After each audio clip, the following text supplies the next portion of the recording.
श्री कृष्णा, जय श्री राधे। अर्चना के कृष्ण गुणगान चैनल पर आपका स्वागत है। आज मैं आपको शिव पुराण की कथा का महत्व और देवराज का वैश्य पर आसक्त होना सुना रही हूँ। श्री सूत जी के वचनों को सुनकर श्री शौनक जी ने कहा कि हे महाभाग सूत जी, आपने जो कुछ भी शिव पुराण में कहा वह महान हर्ष को देने वाला है। यह बड़ी अद्भुत और दिव्य कथा है।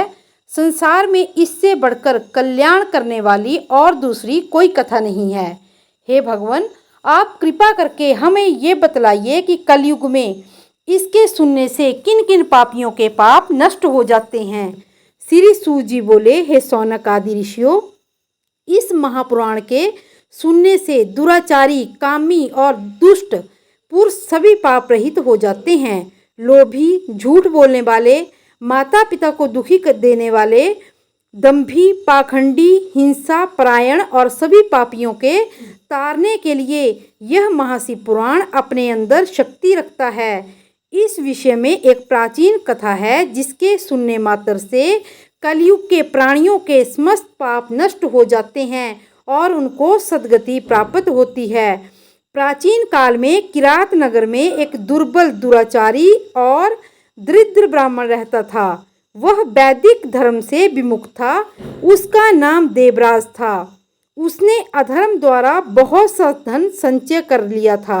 वह एक दिन स्नान के लिए तालाब पर गया तो वह एक शोभामती वैश्य को देखकर मुग्ध हो गया।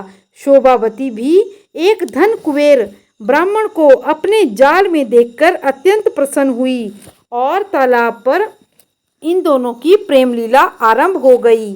काम कला में निपुण शोभामती ने इस तरह भी बन पड़ा देवराज को अपने जाल में फंसा लिया।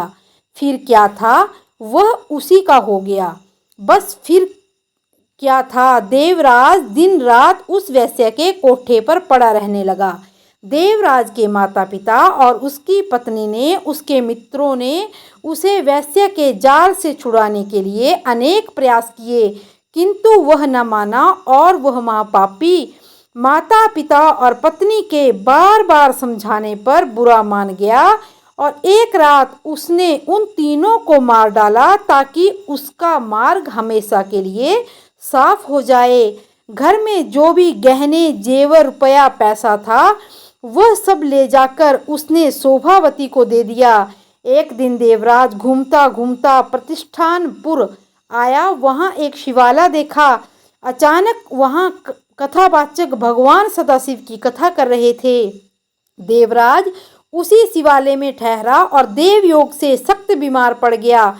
अब वह चारपाई पर पड़ा पड़ा प्रतिदिन भगवान शिव की पावन और पवित्र कथा को सुनता। एक मास तक ज्वर से पीड़ित रहने के पश्चात उसकी मृत्यु हो गई।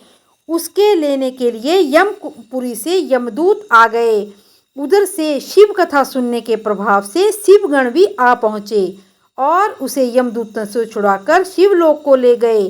यमदूत यमलोक को वापस लौट गए। यमदूतों का कोलाहल सुनकर धर्मराज ने अपने भवन से बाहर आए और अपने दूतों के मुख से सारा हाल सुना। उन्होंने शिवगणों को देवराज को शिवलोक ले जाते हुए देखा। उन्होंने अपने यमदूतों से कुछ नहीं कहा। वे शिव कथा का प्रभाव समझ गए और जिसके श्रवण मात्र से उसे शिवलोक की प्राप्ति हुई है। उन्होंने शिवदूतों की पूजा की। शिवदूतों ने देवराज को शिवलोक में जाकर भगवान सदाशिव के हाथों में दे दिया। सो हे मुनीश्वरों, इस प्रकार एक महान पापी ब्राह्मण केवल शंकर भगवान की कथा को सुनकर शिवलोक को प्राप्त हो गया।